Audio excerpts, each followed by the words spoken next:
Assalamualaikum warahmatullahi wabarakatuh. Waalaikumsalam warahmatullahi wabarakatuh. Alhamdulillah, assalatu wassalamu ala rasulillah wa ala alihi wa sahbihi wa mawala. Subhanaka la ilma lana illa ma'alamtana innaka antal alimul hakim.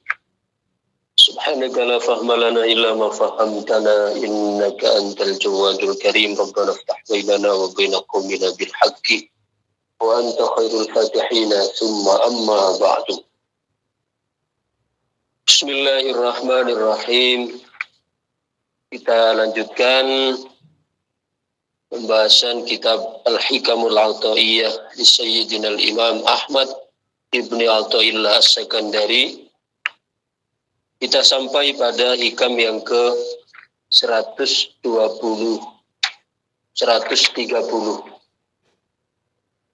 Minggu lalu kita membahas hikam yang ke 130, as-salatu mahallul munajat wa ma'dinul musafat tattasi'u fiha mayadinul asrar wa tashruku fiha syawarikul anwar.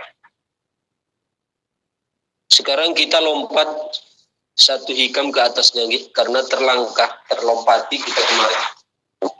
Sebenarnya minggu lalu itu 129, hikam ke 129 kita terlangkai lompat satu hikam yaitu ke 130. Karena kemarin saya tidak bawa kitab. Saya minta kirimkan fotonya sama Bu Imrah. Baik. Sebelum kita masuk pada hikam yang ke-29, kita ingatkan lagi bahwa ini masih hubungannya dengan sholat. Karena pada hikam yang ke-128, pada ujungnya itu dikatakan fama kullu musallin muqimun.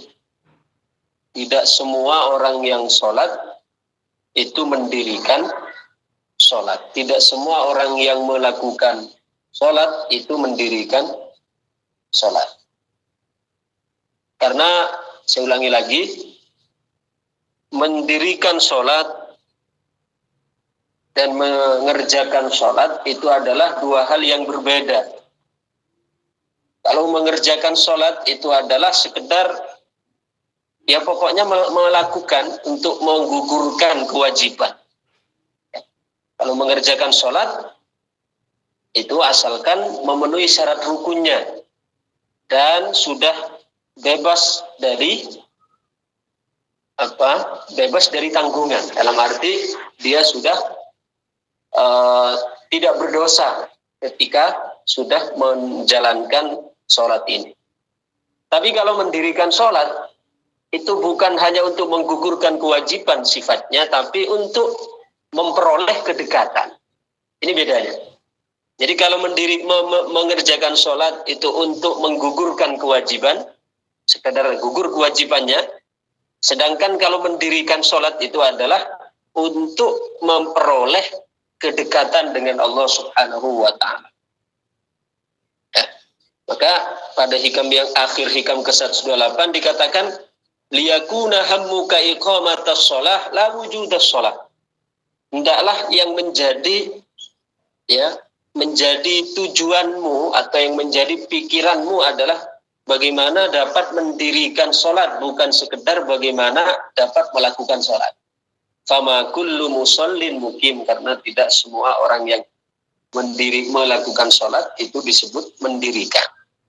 Ya, karena kalau mendirikan itu meliputi 4 unsur seperti yang kita bahas berulang kali. Karena manusia itu disebut manusia terdiri dari 4 unsur itu. Jasad, qalb atau hati, kemudian ruh, kemudian sir. Jasad, qalb, ruh, sir. Jadi mendirikan sholat itu artinya kita memposisikan keempat unsur ini semua diberi peran. Jasadnya sholat, hatinya atau qalbnya sholat, ruhnya sholat, sirnya juga sholat.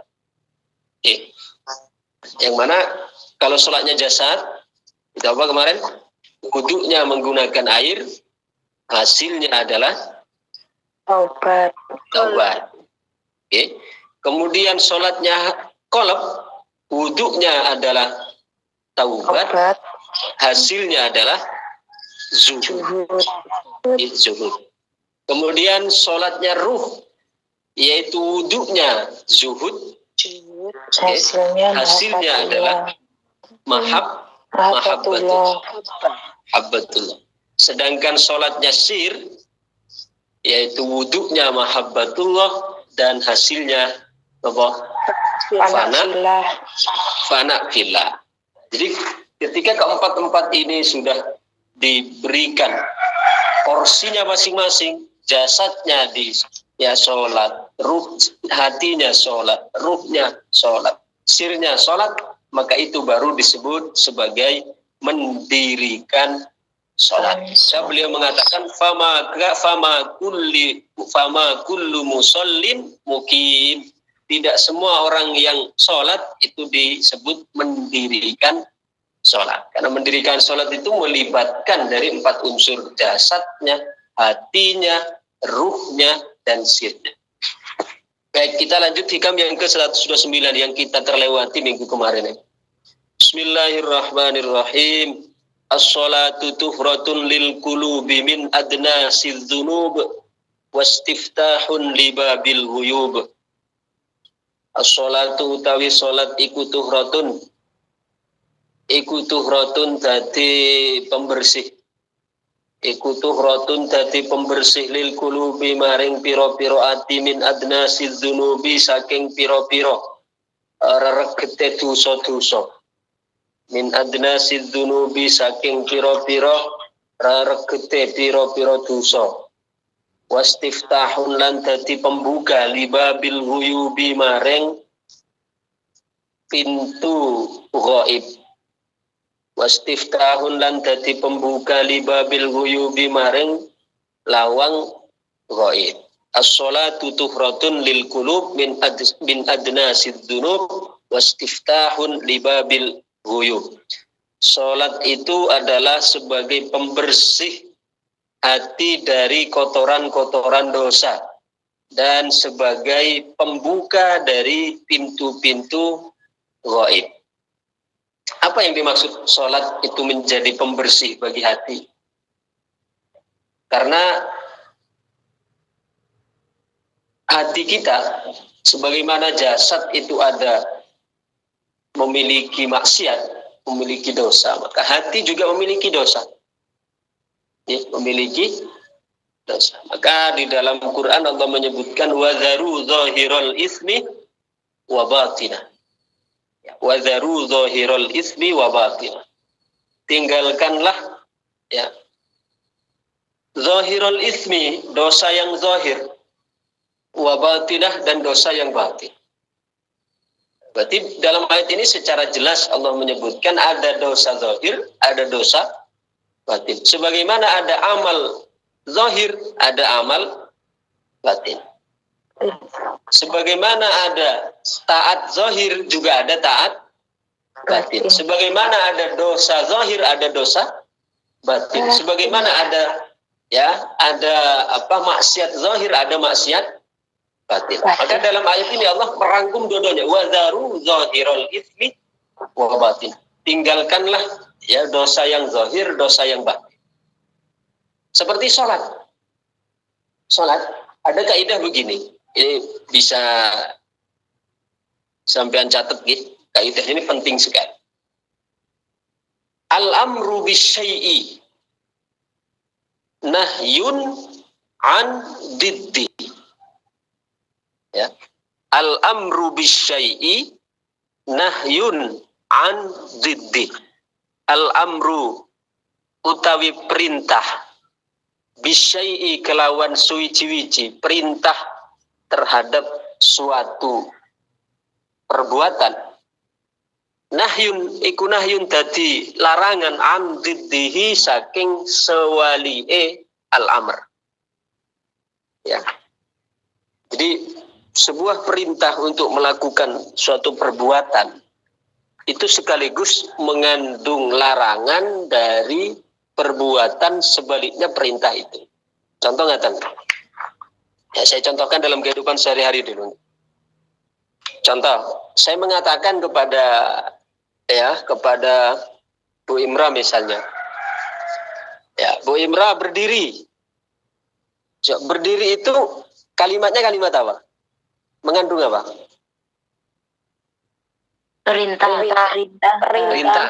Perintah. Coba perhatikan ini, perhatikan baik-baik. Kalimat berdiri, ya berdirilah, itu adalah amr namanya. Dalam bahasa Arab al-amru, atau dalam bahasa fikih disebut amrun, perintah. Kan? Sedangkan kaidahnya tadi menyebutkan apa? Al-amru bisyai'i nahyun an diddihi. Perintah melakukan sesuatu, kalau konteksnya saya nyontohkan tadi apa? Berdiri, itu nahyun an diddihi. Secara tersirat sekaligus mengandung larangan untuk melakukan kebalikannya. Yang diucapkan memang adalah perintah untuk berdiri. Tapi yang tersirat, tadi yang tersurat perintahnya adalah perintah untuk berdiri. Tapi yang tersirat itu sekaligus ketika saya memerintahkan untuk berdiri, berarti di situ kan mengandung larangan untuk melakukan kebalikannya. Apa kebalikannya? Duduk. Duduk kan? Coba ketika saya merintahkan Bu Imra berdiri, berarti di situ mengandung larangan untuk apa? Duduk. Mengandung larangan untuk duduk, mengandung larangan untuk tidur, kan? Mengandung larangan untuk dan seterusnya. Paham? Nggih, kaidahnya paham nggih? Jadi al-amru bisyai'i nahyun an diddi.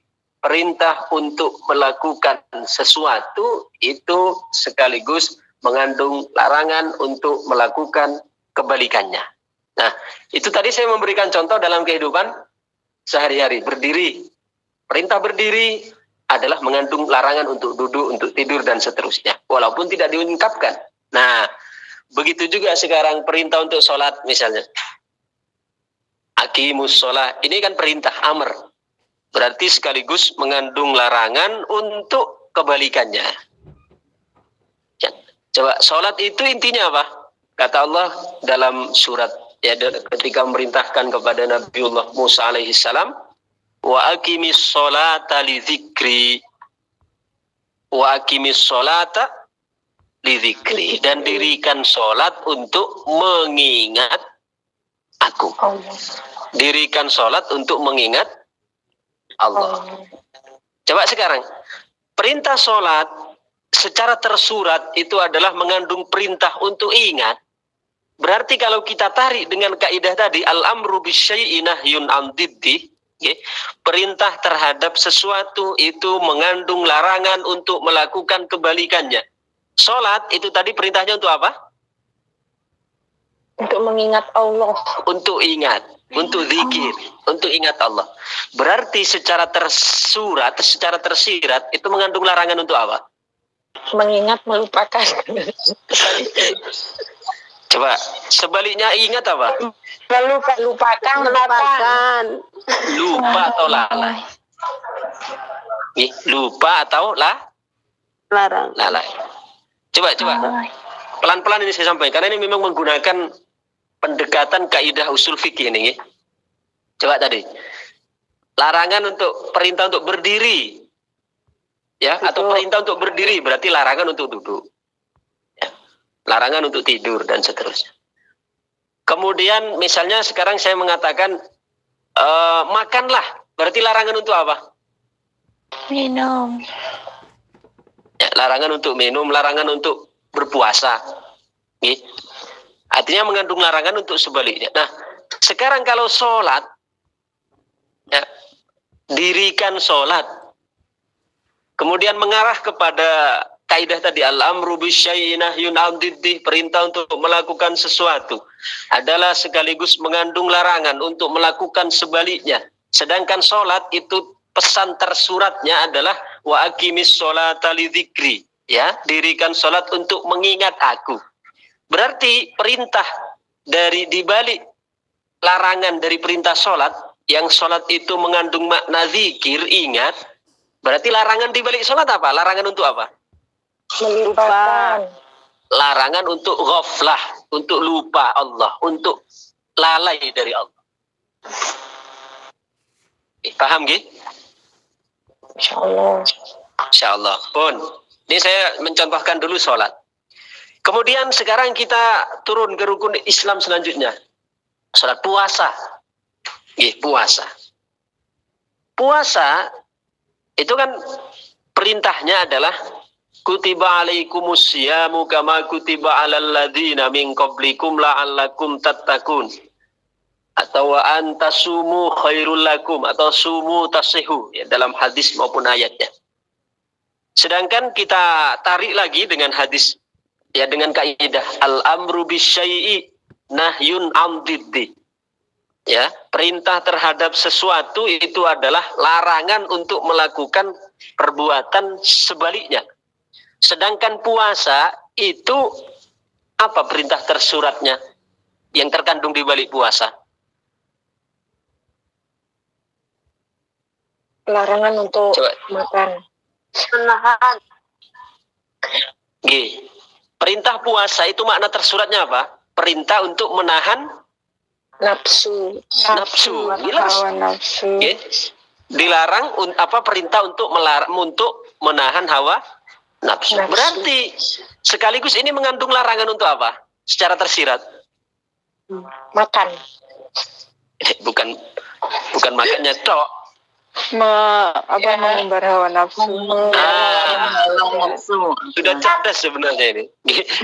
Jadi kalau puasa itu makna tersuratnya adalah perintah untuk menahan hawa nafsu, berarti larangannya ya, larangan tersirat yang terkandung di dalamnya adalah larangan untuk memperturutkan hawa nafsu.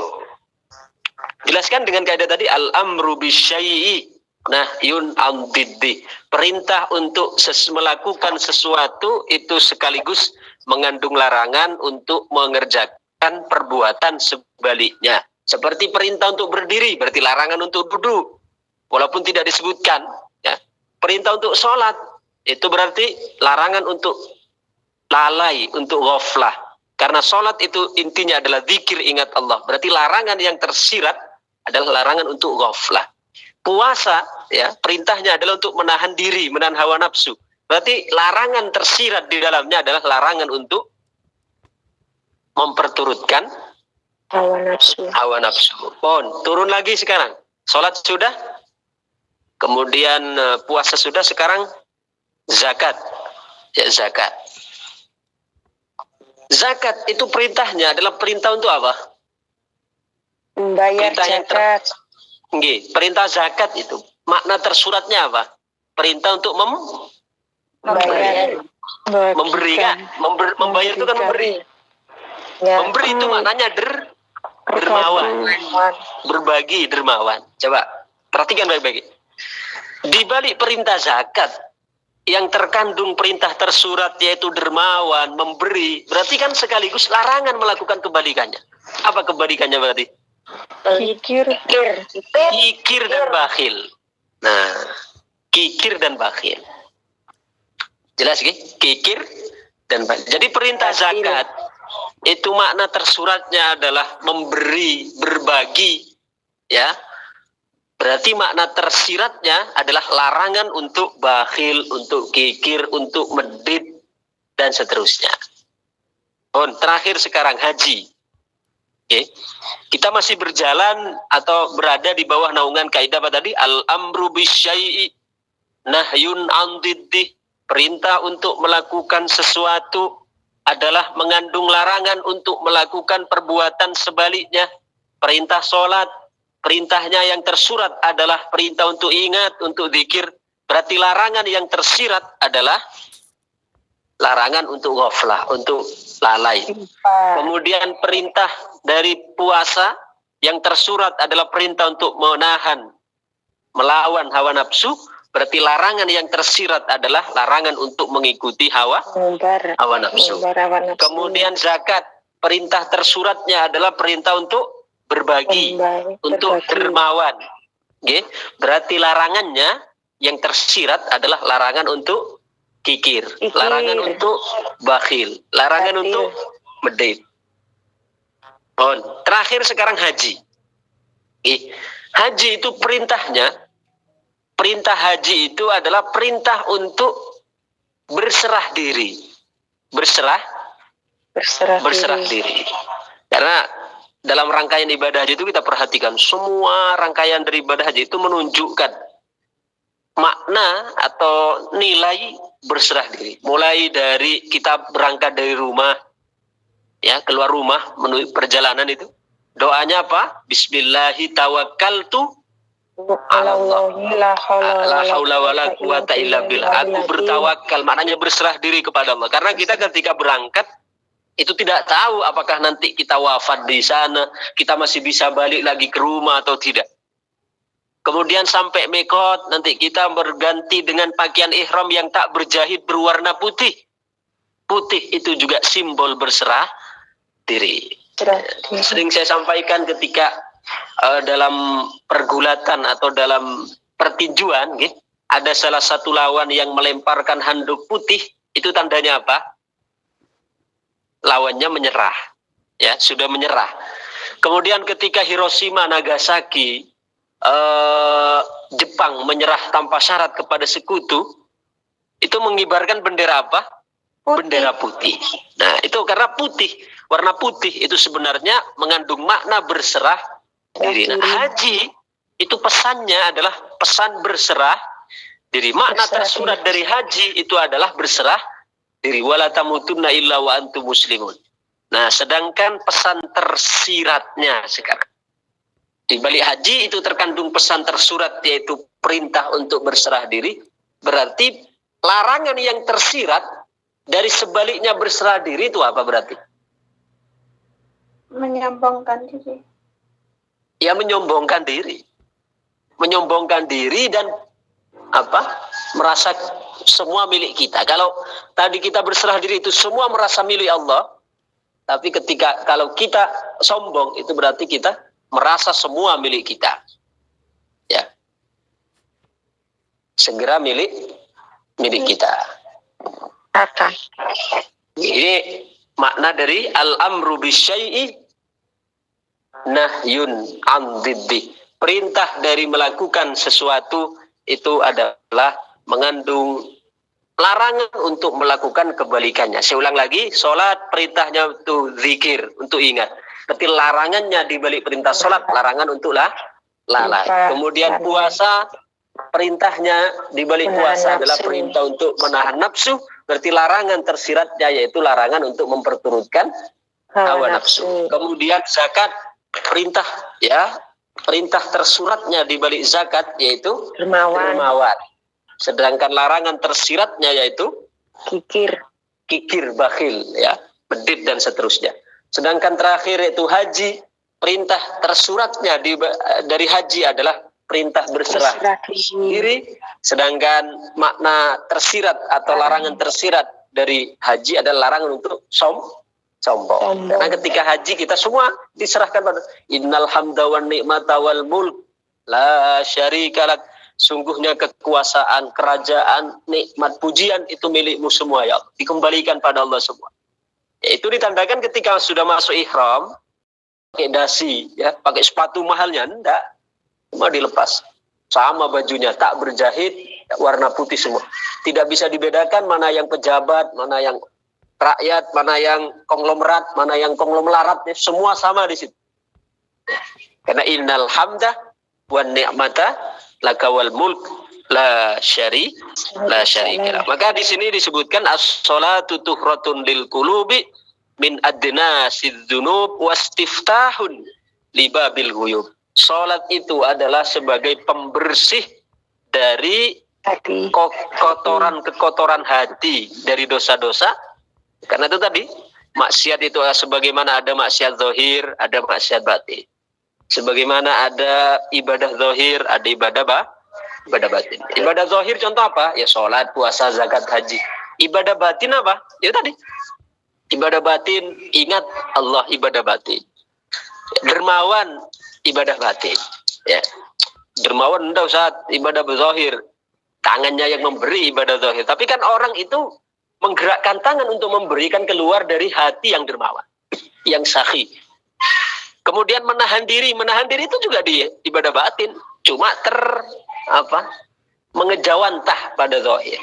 Kemudian berserah diri juga ibadah zahir. Ya, sebagaimana kalau dibalik, ya lalai itu juga ibadah batin. Cuma terpancar kepada zahir. Kemudian selanjutnya memperturutkan hawa nafsu itu juga maksiat batin.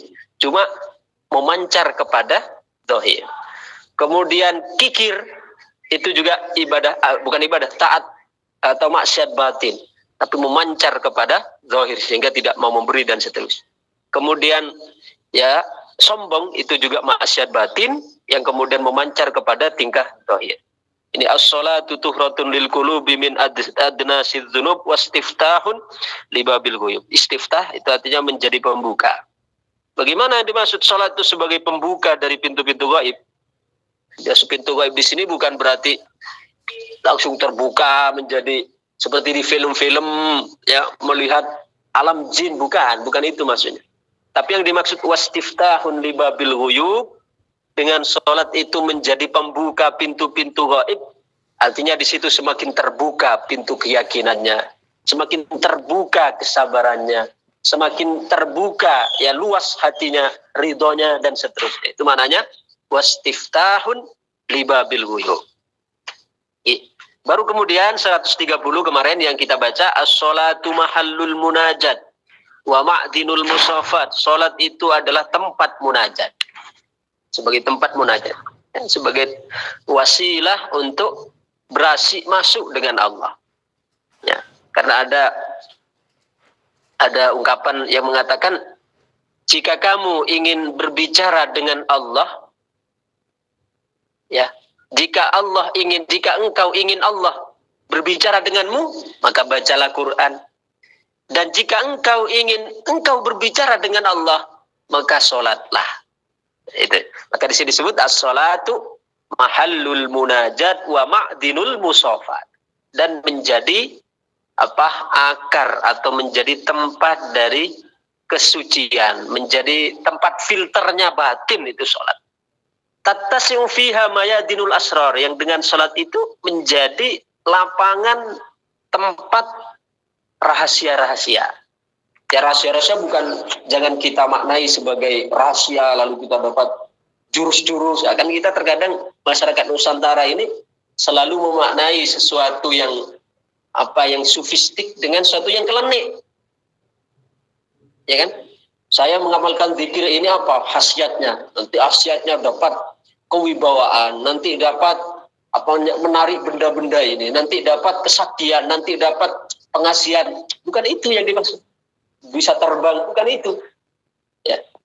Jadi yang dimaksud mayadinul asrar, rahasia-rahasia di situ adalah rahasia-rahasia hati, rahasia-rahasia ruhani yang sebelumnya kita sombong, disingkap oleh Allah. Kesombongan itu ditampakkan kepada kita sehingga kita menjadi orang yang tawadu. Yang sebelumnya kita keras menjadi orang yang lembut. Itu namanya mayadinul asrar. Jadi bukan makna-makna yang cenderung kepada makna kelenik-kelenik, perdukunan dan seterusnya, bukan. Wa tasyruqu fiha syawarikul anwar, dan di sanalah terbit ya cahaya-cahaya, percikan-percikan cahaya, semakin mendapatkan pencerahan. Pinya makin damai. Bagaimana tidak damai? Karena sudah tercerahkan. Ya. Ketika sudah tercerahkan, maka akan mendapatkan kedamaian. Ya. Pun saya kira ini saja dulu, kita akhiri dengan doa. Mudah-mudahan pembahasan kita demi pembahasan semakin menambah pengetahuan kita, wawasan kita untuk terus ya meningkatkan kualitas diri kita, ibadah kita, akhlak kita di sisi Allah Subhanahu wa taala, sehingga kita mendapatkan qalbun salim, menjadi orang-orang yang layak untuk bersua kepada Allah Subhanahu wa taala dengan penuh sukacita ya, dan diterima lulus kita sebagai hamba Allah Subhanahu wa taala. Amin amin ya rabbal alamin. Sekaligus kita berdoa mudah-mudahan Majlis Ta'lim Iwamid on Air ini terus menjadi wadah untuk beramal, untuk berilmu menjadi wadah untuk meningkatkan keislaman, meningkatkan keimanan, dan meningkatkan keihsanan yang menjadi 3 rukun agama ini. Coba di Wamitna ada semua kan? Islam dipelajari fikih ada, iman dipelajari tauhid, ihsan dipelajari tasawuf. Ini ilmu yang wajib dipelajari 3 ini. Ilmu Islam berkaitan dengan ibadah, cara sholat, ya, puasa, zakat, haji, darah wanita, dan seterusnya. Kemudian iman berkaitan dengan keyakinan, dipelajari akidah, ada khuridatul bahiyah, dan seterusnya. Ihsan terkait dengan akhlak, dipelajari tasawuf, kita baca hikam, dan seterusnya. Ya, adapun yang lain, hadis, ya, kemudian apalagi? Kemudian baca Quran dan seterusnya, itu juga penting. Saya tidak mengatakan itu tidak penting, penting sebagai penopang. Karena intinya ilmu hadis itu untuk apa? Untuk menjadi bagaimana imannya benar, memahami hadis, bagaimana hukum-hukum yang benar, bagaimana berakhlak yang benar. Termasuk mengarah kepada 3 salah satu ilmu ini. Apapun ilmu keislaman ini, arahnya kepada 3 ini. Kalau ilmu tajwid, misalnya belajar Quran. Iya, karena Quran itu mengandung di dalamnya ada hukum-hukum, ada keyakinan, ada akhlak. Jadi walaupun belajar tajwid mengarah juga ke sana. Oke, alhamdulillah di Wamit difasilitasi semua, menjadi memfasilitasi ilmu keislaman, memfasilitasi ilmu keimanan, memfasilitasi ilmu keihsanan. Ilmu keislaman berkaitan dengan ibadah, ilmu keimanan berkaitan dengan iman, dengan keyakinan, ilmu keihsanan berkaitan dengan akhlak, ya, dengan ruhani kita. Mudah-mudahan terus istiqomah, terus dapat berkhidmah kepada umat dan kemanusiaan ini secara maksimal. Amin amin ya rabbal alamin. Allahumma shalli wa sallim wa barik ala sayyidina Muhammad wa ala alihi wasallam. Alhamdulillahi rabbil alamin. Allahumma anfa'na bima 'allamtana wa 'allimna ma yanfa'una wa zidna ilma. Rabbana atina fid dunya hasanah fil akhirati hasanah wa qina adzabannar. Sallallahu alaihi wasallam Muhammad wa ala alihi wasallam. Alhamdulillahi rabbil alamin. Assalamualaikum warahmatullahi wabarakatuh.